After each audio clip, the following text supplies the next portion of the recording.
Bendición de lo alto al meditar hoy en la palabra de Dios. Meditamos en Esdras capítulo 2, versos 55 al 70. Identidad comprobable. En el proceso de retorno a Jerusalén se mantuvo permanentemente una cuenta de las familias que salieron del cautiverio. ¿Sabes? Dios llevaba la cuenta de quienes estaban dispuestos a seguirlo y obedecerlo. Él estaba atento a ellos, su entrega, ofrendas y servicio, como lo vemos aquí en la porción. Hoy, esto continúa siendo igual. Él tiene en cuenta nuestro amor a Él, nuestro servicio y nuestro esfuerzo por servirlo, sea en el ministerio que sea, no importa cuál. Pero sí importa lo constantes que seamos y la voluntad con que lo hagamos. Amado, amada, tú y yo no servimos al pastor. Tú y yo no cantamos para Él, no limpiamos la iglesia para Él, ni evangelizamos para Él. No nos confundamos. Nuestra responsabilidad o falta de ella es con Dios. A Él es a quien daremos cuenta de lo que sea que nos toque hacer en el servicio en el que estamos. Seamos siervos, ministros, aún los mismos pastores en el servicio. Y también somos responsables de cómo lo estamos haciendo. Mi estimado oyente o lector, se trate de ofrendar o servir, hagamos nuestro mejor esfuerzo, porque a la luz de esta porción, Dios lleva un recuento de todo. Recuerda que su palabra dice que si somos fieles, un día escucharemos de su propia boca: bien, buen siervo y fiel, en lo poco fuiste fiel, en lo mucho te pondré, entra en el reposo de tu Señor. Amén. Ahora, ¿cómo es Dios según esta porción? Dios nos ha dado una identidad, aleluya.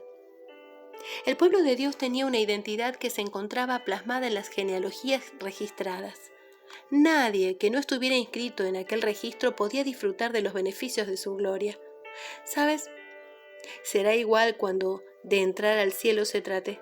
Habrá quienes cuyo nombre no serán encontrados en el registro celestial. Esto es la genealogía de Jesucristo. Pues los que hemos creído en Él fuimos adoptados por Dios, ¿sí? Y entonces somos llamados hijos de Dios. ¡Qué maravilloso! ¡Aleluya! ¿Estaremos tú y yo en aquella genealogía? Amén.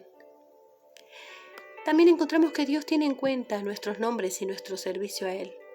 Las listas son importantes para Dios. Él ordenó censos y enlistamientos a lo largo de la historia de su pueblo. Su palabra es muestra de ello. Aleluya. Ahora, ¿qué aprendemos de esta porción? Aprendemos que es importante tener un sentido de pertenencia. Alguien me dijo: Vivi, no me gusta leer las genealogías, me aburren. Y sí, puede que sea complicado leer algunos nombres en ellas y suelen ser largas listas de ellos. Por eso son genealogías. Si piensas como esta persona, tienes que saber que las genealogías eran credenciales muy importantes para los hebreos. Si no podían probar que descendían de Abraham, no eran considerados verdaderos judíos y eran excluidos de algunos privilegios especiales en la vida de la comunidad del pueblo de Dios. Amado, amada, tú y yo también estamos inscritos en una genealogía. Es la de Jesucristo, por supuesto, si lo hemos aceptado como Señor y Salvador. Seguramente no nos aburrirá escucharla cuando lleguemos a su presencia y estaremos ansiosos de escuchar nuestro nombre allí. Oh sí, amén. También aprendemos que hubo excluidos en la lista para entrar en Jerusalén. Si has leído la porción de hoy, verás que hay 2 versos en los que se menciona esto.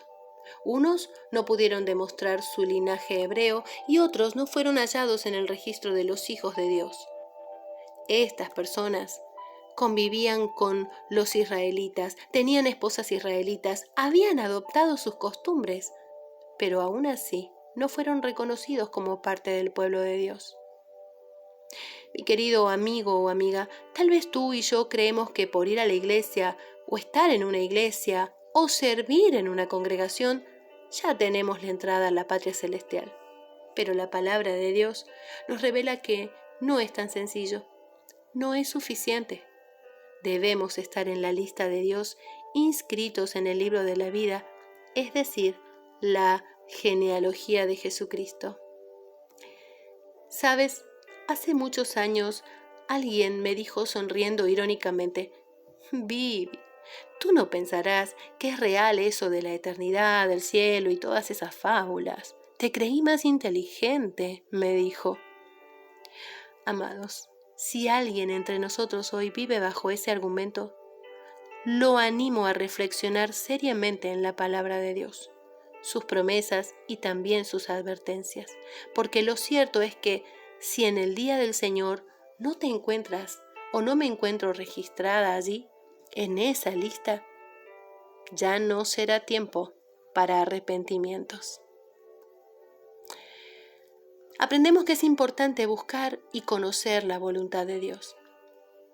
Lo dice el verso 63. Amados, ¿estamos tú y yo viviendo de esta manera? ¿En este deseo de consultar a Dios constantemente o hacemos lo que nos parece? Su voluntad es perfecta y sus pensamientos y planes nunca han fallado para los que esperaron en Él. Sí, conviene conocer su voluntad y seguirla, y para ello está su palabra. Leámosla y meditémosla cada día. Amén. Aprendemos que nadie nos puede obligar a servir y a construir una relación con Dios por medio del servicio y la obediencia. Es voluntario. ¿Sabes?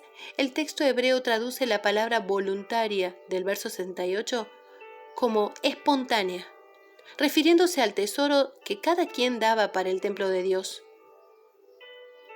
Amados, nuestro servicio a Dios son nuestro tesoro para Dios y su templo, y muchas veces requerirá sacrificio y esfuerzo.